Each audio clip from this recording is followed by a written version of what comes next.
sequía de Mislata, denunciaste la sequía de Chirivella, denunciaste la sequía de Mestalla, denunciaste la sequía de Favara,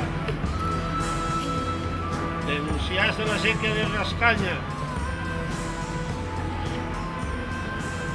denunciaste la sequía de Rovella,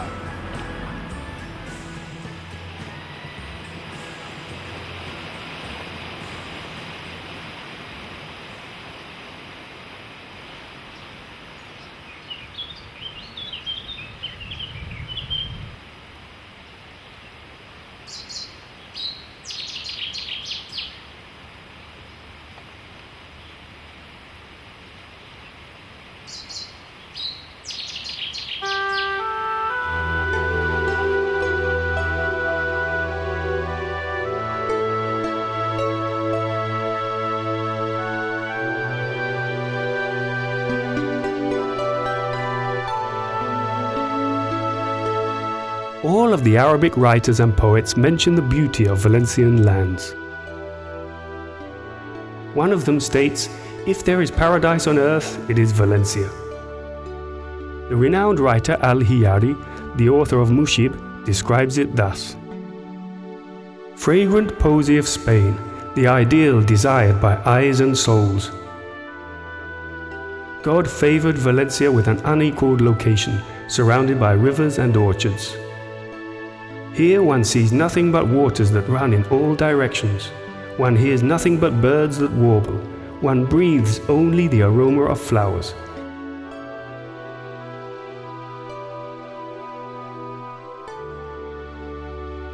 And when one's gaze falls on anything, one always has to say that this is even more beautiful." Nearby there is the Albufera, whose reflection of the sun on its waters enhances Valencia's brightness. It is said that Valencia's light is always diaphanous, with nothing to cloud the mind or sight, because of the gardens and rivers that surround it.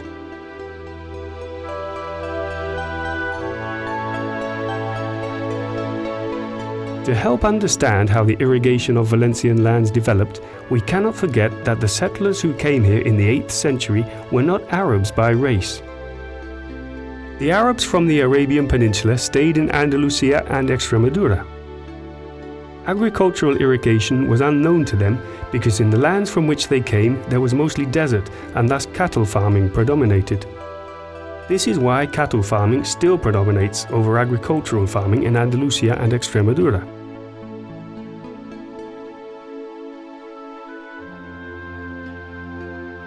In Valencia, the settlers were troops that Tariq had requested from the east as aid, and these reinforcements were people from Syria and the Lebanon. These Syrian, Lebanese, non-Muslim Maronite Christians were indeed agricultural farmers. They arrived with mulberry trees and silkworms, for which reason Valencia was to become the silk capital of Europe.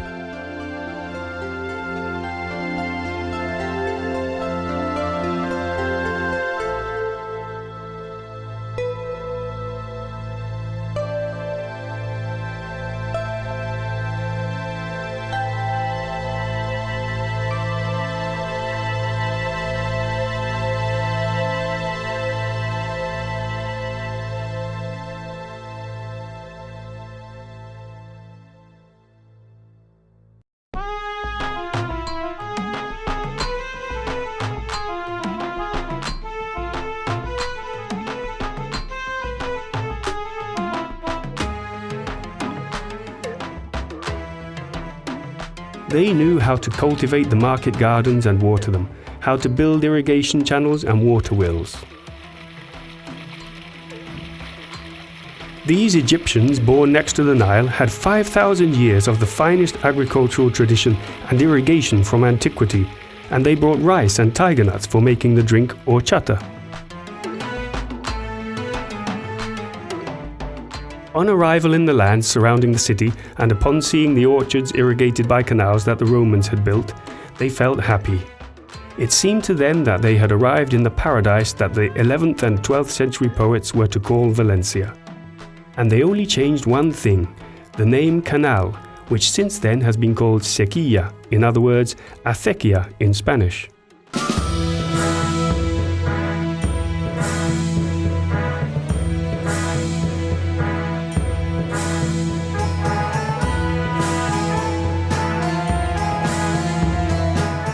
Around the year 400 of the Hegira, 1011 in the Christian era, in the Taifa kingdoms of Valencia, two citizens appeared, Mubarak and Muzaffar. They both governed at the same time like an old duumvirate, and during their reign Valencia, which was by now rich in agriculture and culture, was a refuge to the cultivated and high-class people of Córdoba, who became exiled from the capital of the Caliphate on fleeing from the Berbers.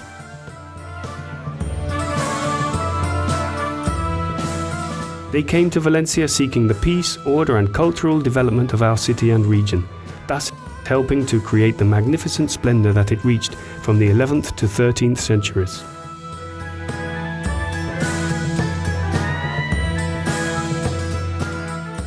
These early kings, Mubarak and Muzaffar, had previously been responsible for administering the canals of the Valencian agricultural gardens, or huerta. As we would say today, they were two trustees of the water court. The Tribunal de las Aguas, or water court, originated in the Arab world, dating back to around 960. It is interesting to note that the oldest document that exists in the archives of the Kingdom of Valencia is precisely a decision or settlement for a water dispute between the Moors that had lasted for 20 years. The argument was between the farmhouses of Carce and Torox near Sagunto. This document is a parchment written in Arabic and dated the year 1223 of the Christian era. That year, Don Jaime the Conqueror was 17. He had not yet conquered Majorca and would wait 15 years to come and conquer the Kingdom of Valencia in 1238. In this document, there are irrigation regulations inherited from the Arab world that still apply today. One is about how to measure the water, which is by making a hole through a stone, and over time, these holes are broken and widened. From this, disputes arise among the surrounding irrigators, and the solution is given by the Qadi, in other words, the water judge. This involves replacing the stone with the exact size of the hole made again. 3 centuries later, in the reign of Felipe II, the dispute arose again, and the solution was to provide the parchment. This is why it has survived till our times. It was translated and transcribed in Madrid by order of the Council of Aragon on the 30th of August 1576 by the parish priest of San Pedro de Alhama from the Kingdom of Granada, an expert on Arabic writing and speaking.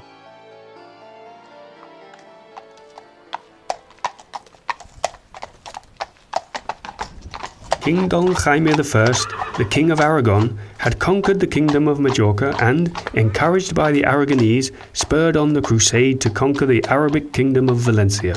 He gathered troops from his states, called for help from Navarre, the Pope granted him a crusade, and volunteers came from all over Europe, and particularly southern France, but also from Germany, England, Italy, and the army that his father-in-law, the King of Hungary, sent at the orders of Count Dionis.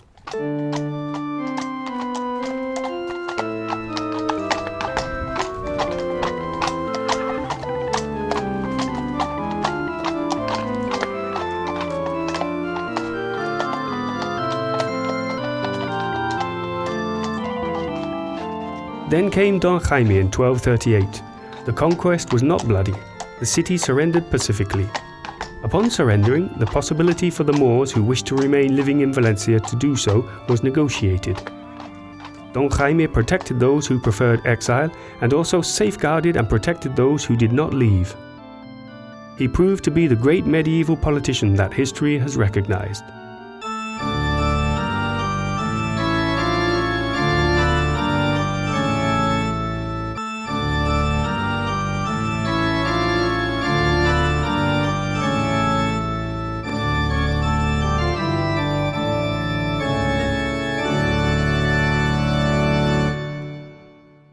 Trusting in Don Jaime, over 160,000 Moors and Jews remained in the kingdom. They would come to be the main feature of the great economic development that the Christian Kingdom of Valencia enjoyed since it began, continuing the Muslim kingdom, and gave rise to the phenomenon known as transculturalization. This was the reason why Valencia became the most important city in Spain and the richest kingdom at the head of the cultural Renaissance movement. It introduced into Spain all that Italy created in terms of literature, art and thought, which was brought to Valencia by painters, thinkers, cardinals and popes.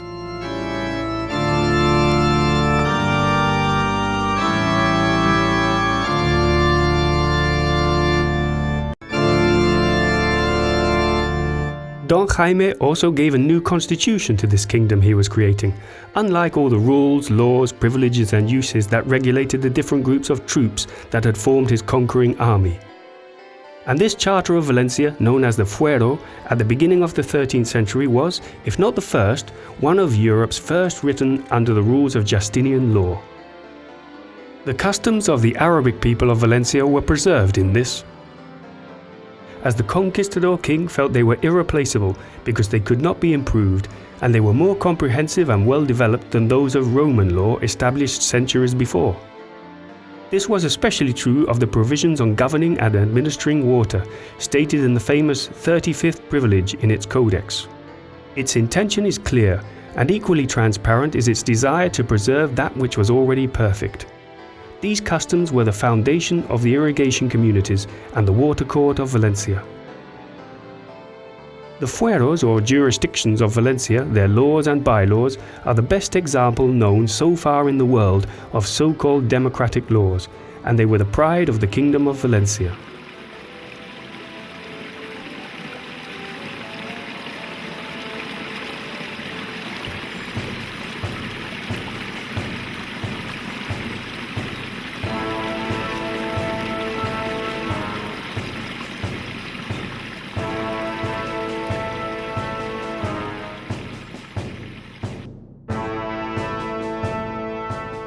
The court's origins probably go back to Roman times. When Hannibal arrived at Sagunto, he learned of the great dispute it had with Segorbe over certain water rights. Being a great politician, Hannibal made a pact with the people of Segorbe to have the excuse for attacking Sagunto and turn them into effective allies.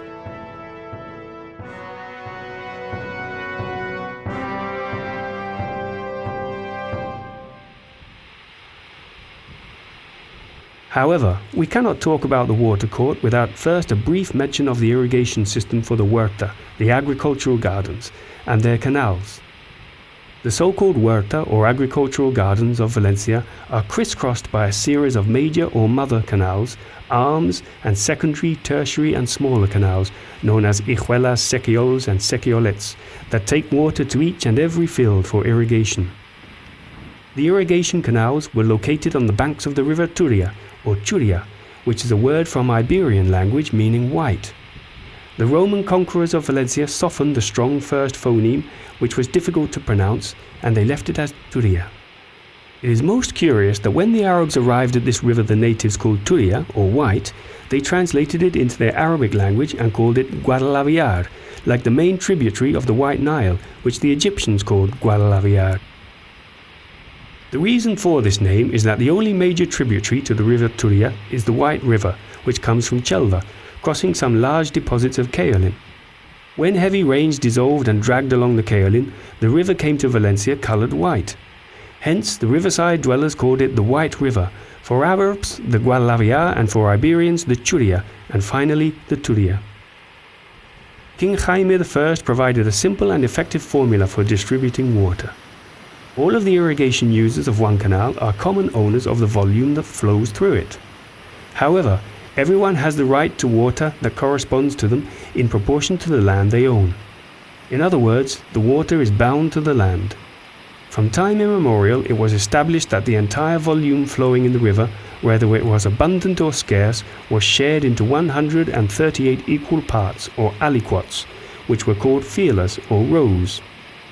The rows were thick or thin depending on the river flow, but each canal would always have its number of rows. There are 8 major or mother canals. On the right bank of the river Turia, there are the following canals or acequias: Quart, Benacher y Faitanar, Mislata, Favara, and Robeia. And on the left bank there are Tormos, Mestalla, and Rascania. Each of these canals is an irrigation community which is responsible for distributing the water flowing throughout the lands. They are governed by old bylaws that were passed on orally by the Arabs and then written down. They were still used until the early 18th century, when they were ratified by King Felipe V. They provided a simple and realistic way of distributing common water flow while imposing the authority required if water shortages compromised the general good of the community. Without this wise distribution of water, it would have been completely impossible to irrigate and save crops over such a large area.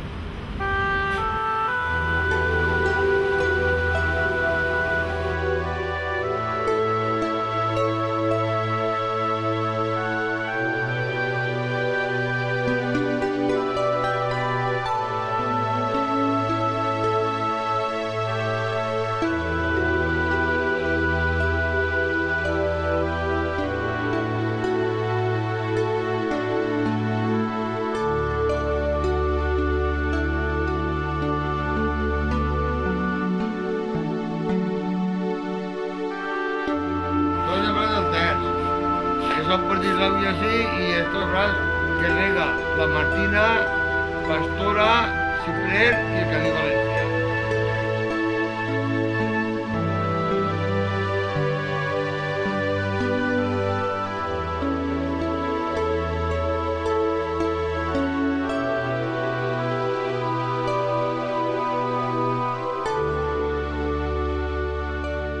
The administering board, which is renewed every 2 or 3 years, elects the canal community's head, known as the syndico or trustee, out of all the community members. This person is a reputable, honest farmer and a direct grower of produce with an area of land sufficient to live on and to avoid corruption of those whose property does not provide enough. The other members of the board, called the elected board members, belong to the various sections where the canal is divided. The last irrigation sections of the canal's community are always entitled to a board member as they have the most difficulties in water reaching them. All of these are backed by the guardas. These are employees who check that the water reaches everybody at the corresponding times, following the instructions of the trustee and keeping the latter abreast of how the irrigation is going and any offences committed. Això és la sèquia mare del Braç dels Moros, la sèquia principal, i així partim en dos ramals. Una és el Braç dels Francs, la de mà dreta, i a mà esquerra segueix en el Braç dels Moros, que finalitzem en la sèquia de Favara. I això està fet, aquests pilastres de pedra, això ho feren els àrabs en el seu temps. I això se conserva de quan els moros, els caixers són de terra i 2 vegades a l'any se neteja, tant en el mes d'ara de maig i en el mes d'octubre se fan netejades. I el llaurador que no ha pogut netejar perquè potser té faena o no ha pogut, la sèquia en els treballadors li ho neteja i en acabant li passa la factura per deixar-li un net. Que moltes de les denúncies que a vegades se formulen no són llauradors, sinó fills de llauradors, però que no han tocat la terra i no saben que la sèquia se neteja. I moltes vegades ens diuen, bueno, però si jo no regue, per què tinc el camp perdut, per què tinc que pagar això? Molt senzill, perquè si no neteja, és que reguen baix d'este senyor, arribaria un moment que l'àvia no entraria, no podria anar, perquè estaria el cauce tot emboscat d'herbrosa i no hauria manera de regar. Per això s'obliga a netejar el cauce. Este tros d'ací davant està per netejar perquè este senyor no ho ha pogut encara fer.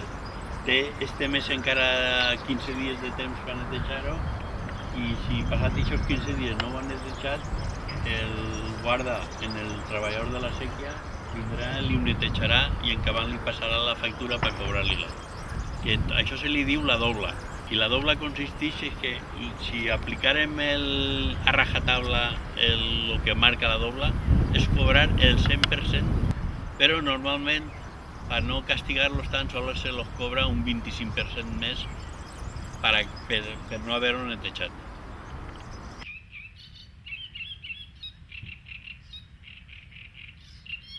Des de Mislata, a una carrera del braç de Xirivella, ve parar així, i així en este tallat va a dos braços, uno és el roll i altres cantalobos, i van regar. I així no el tallat este, que tindrà igual 800 o 1000 anys, tot el que passa per així no sobre tot el pes. Estos dos brazos, el agua que li entra a cada braç, está regado sobre unos 400 fanecaes en cada braç. Entonces ahí se ultima casi per un 50% del regadío que té la seca Xirivella. Xirivella se compon de 4 braços: roll i cantalobos, i primer braç de faitanar i segon braç de faitanar.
El partidori s'encanya una pedra que datarà dels moros, que és l'original de quan les seques mare se fundaren. I el bloc este darrere dels torts és l'emissari de l'olla depurada, de la depuradora d'Alboralla, per reaprofitar-la. Així teníem el molí Canyar. El molí dels Canyars, que és terme de Carpesa, on la sequia de Tormos moren les canyes. Encara està ahí l'arco de mitja punta, arco morisco, i era el que abans en el molí Canyars, a la caiguda de l'altra banda, que està a un desnivell de metro i mig, per manejar les moles del molí, que n'hi havia 3 o 4 moles. Entonces así era pues un punt porque els llauraus venien així al Forment, al Segó, a Garça, així el molí de tot. Aquí en tenim els antics costers, abans que se gastara el ferro en torns de partidor d'olla, pues els costers eren els que se feia al quadrat. En els caixers de sèquia anaven llogats en una cadena a lo que és el mur de la sèquia, i segons l'olla que venia, pues se tapaven. Els foracis que hem vist s'aprofitaven de dues maneres: per ficar els peus i ficar els antics costers segons l'olla com venia d'altura en els foracis, ja sabien les fanecades que se podien regar avall del quadratice.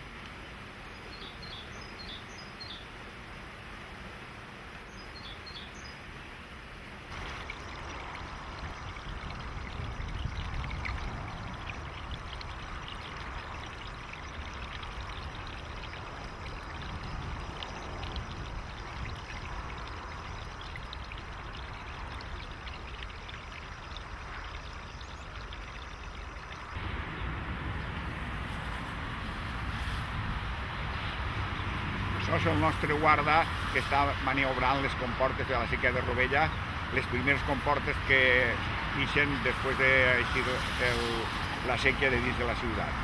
Estem al costat del centre comercial El Salero.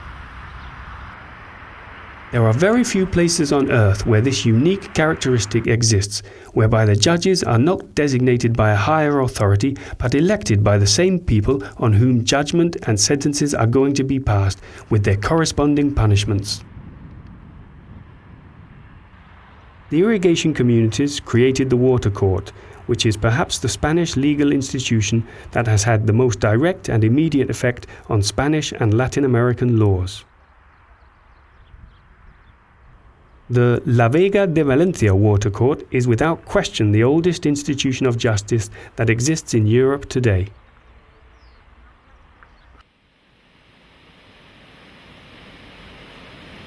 Benvinguts a la sèquia Favara. Soc José Como, síndic actual d'esta comunitat de regants. Estem a la Casa de Valent, com podeu veure que està la bifurcació que va des de València fins a Catarroja i per la banda esquerra ens va hasta Brosquí. Este torn s'abaixa un poquet perquè este torn agarra àuria a pujar-la al tanatori de València per regar la carretera amarilla i la frontera de Sant Lluís, que és la terra que ens queda de moment a la part de València, capital. Y después este torn se alza y este rega desde la torre, Benetúser, Sedaví, Alfafar, a Sanassa i Catarroja, i on s'acaba.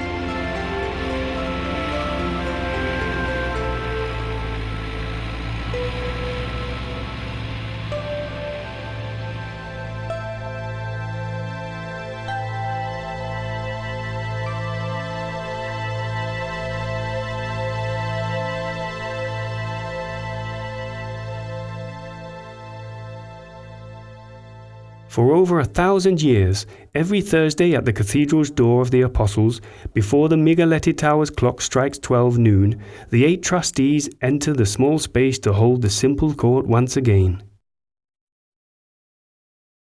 However, just as the water court has been passed down to us, it was also a legacy from the Arabic people in the glory days of Abd ar-Rahman III and Al-Hakim II's Caliphate of Cordoba, around the year 960 of the Christian era. We have known it as it has thrived since 1238, when Don Jaime I of Aragon conquered Valencia, the warrior king with the skills of a unique leader and an extraordinary legislator. Its organization, which was genuinely run by the people, must have impressed the king so much that in the aforementioned Privilege 35, he confirmed all the privileges granted for irrigation in times of the Arabs, and this court has been passed down to us intact. Its Arabic hallmark is also evident from other proceedings, such as meeting at the door of the cathedral. On the site now occupied by the city's temple, there once stood the Arabs' main mosque, and when it was consecrated as a Christian church, those who were not baptized could not enter. Therefore, in order to also judge those who had remained farming in the many fields of our huerta or agricultural gardens, it was necessary to move the court out to the door of the cathedral, since previously they had gathered inside the temple. The other proceeding is that of meeting on Thursday, which is Saturday in the Muslim weekly religious calendar, and this day was observed along with the other privileges. There is also the fact that the sessions start before noon, since in the Mohammedan religion the day does not begin at midnight but when the sun is at its zenith. In the water court, the trustees may not have been educated in law, but they know the bylaws of their communities. Each irrigator has a copy of this, which is constantly consulted when there is friction between adjacent lands and neighbours to know exactly who is right as regards irrigation times, canal cleaning obligations, and the payment of contributions for the community's general costs. The way the court works is both simple and effective. The accused is summoned by the canal's guarda to appear before the court the following Thursday. If they do not go, they are summoned twice more, and if they do not appear at the third summons, they are tried and judgment is passed in absentia. It has never been necessary to go to the public authorities to bring any offender before the court. This is a sign of the respect and authority that the water court has over all the Huerta's irrigators. With the trustees sitting in their chairs, the court's bailiff asks for the president's consent to begin the summons. When this is granted, he makes a loud public call and anyone with a complaint comes forward. The bailiff names the canals in order, and when all are seen to be present before the court, the proceedings begin. Their process is completely verbal, with nothing in writing, not even the complaint itself, which is presented in this judgment process by the complainant himself, or more commonly by the canal's guarda. The trial is always conducted in Valencian language, and the reason for complaints is usually for theft of water, breaking canals, for not keeping the canals clean for water to flow regularly, and for watering without requesting an allotted time. The accused person defends himself personally and may provide evidence through witnesses or visual inspection in his defense. The chairman and other members of the tribunal can make the necessary questions to be better informed about the case, and without further ado, and in the presence of the interested parties, the tribunal deliberates and decides. The trustee does not take part in this decision, but abstains to ensure impartiality. In the same interests of fairness, if the defendant is an irrigator of a canal on the right bank, it is standard procedure that the trustees of the canals on the left bank propose a decision, and vice versa. This is because the court in fact only recognizes and decides on whether the defendant is guilty or not. However, the punishment and the extent of this is indicated by the trustee himself by applying the punishment according to the ordinance violated, which is stipulated for different offences. The rulings are final. This ultimate authority's judges do their utmost to always provide guarantees for whoever comes before them. There was a case in which the president of the court himself was subject to a complaint because one of his labourers committed a violation, though this was apparently unintentional. The Thursday prior to the events, the guarda of the canal himself, carrying out his duties, reported the case. On citing the name of the defendant, who was the president of the court, the latter rose. He took off his shirt, because this is a symbol like a judge's gown, and went to the area of the accused, where he was questioned by the other members of the court. On being found guilty, the vice president announced the corresponding punishment without this influencing the feelings of the condemned person or of the others. When his trial was over, he put on the robe again and took over the presidency, following the procedure of the other cases for that Thursday as usual.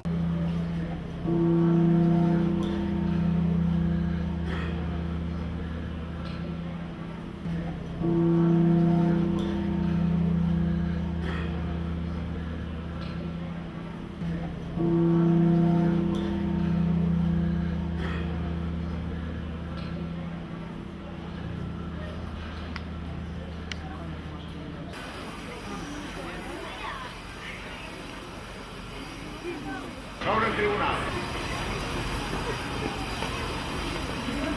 Denunciats de la séquia de Quart. Denunciats de la séquia de Quart. Denunciats de la séquia Benatges i Faitanar. Denunciats de la séquia Benatges i Faitanar. Denunciats de la séquia de Tormos. Denunciats de la séquia de Tormos. Denunciats de la séquia de Mislata. Senyoria, ha tingut denunciat per tercer vegada i no ha comparegut. Haría el favor de explicar, no sé si la denuncia. Pues la denuncia es per negarse a pagar els recibos de limpieza inmunda. Señoría, ¿están de acuerdo? No n'hi ha problema de existència. Este tribunal sentencia en rebeldia a pagar penes, costes, danys i perjuís arreu los ordenances de la sequía. Per no pagar a la sequía. Pasa a favor de qui? Denunciats de la sèquia de Mislata, denunciats de la sèquia de Xirivella, denunciats de la sèquia de Xirivella, denunciats de la sèquia de Mestalla, denunciats de la sèquia de Mestalla, denunciats de la sèquia de Favara, denunciats de la sèquia de Favara, denunciats de la sèquia de Rascanya,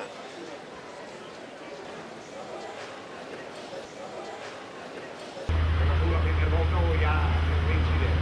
És la segona vegada, però no va ser directe, perquè si tant està seguit, és analitzat. Està clar. Porque después este señor te ha agarrado el show, que lo regaron, usted es el propietario o el arrendador.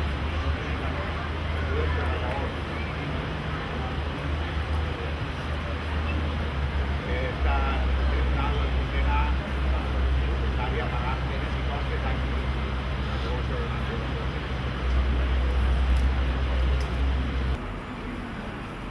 denunciats de la sèquia de Rovella,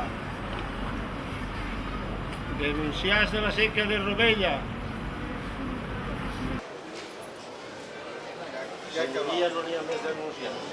Permís de la senyoria, s'alça al tribunal.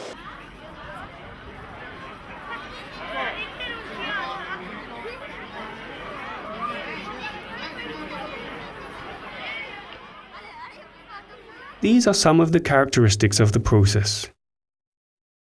Concentration of the trial procedure and evidence. This is so that the court has everything it will need to take legal action when it passes judgment, unless a visual inspection is required in the field. Oral nature, since all the trial proceedings are conducted orally. Speed. The court meets every Thursday at noon. The violations committed since the previous Thursday to this Thursday are brought before the court, even those committed the same day before noon. If the party does not appear that Thursday, he is summoned a second time, and if the third and last time he does not appear, the court decides without further ado, declaring him to be in default. If the court is not all present at 12 o'clock, the trials to be held are dismissed. If the farm worker has appeared punctually, he has the right for the court to be present, and if it is not, the trial is dismissed. Economy. The trials do not result in any expense. The judges, in other words the trustees of each canal, do not receive salary or any allowance because the act of passing judgment is one of their obligations. They only receive a very modest allowance from their communities for the most basic expenses. As a result, the defendant only has to pay the travel expenses of the guardas or the bailiff to summon him, and at most the expenses for a visual inspection if the defendant requests this. The court is so renowned around the world that people from all countries and institutions come to consult and study it. There are countless references that could be given over the centuries from travelers, writers, tourists and politicians who on passing through Valencia have seen the water court in action and have been impressed at its efficiency. The water court is not an institution that has fallen into decline over the centuries. It has maintained its authority and effectiveness throughout its 1,000-year history.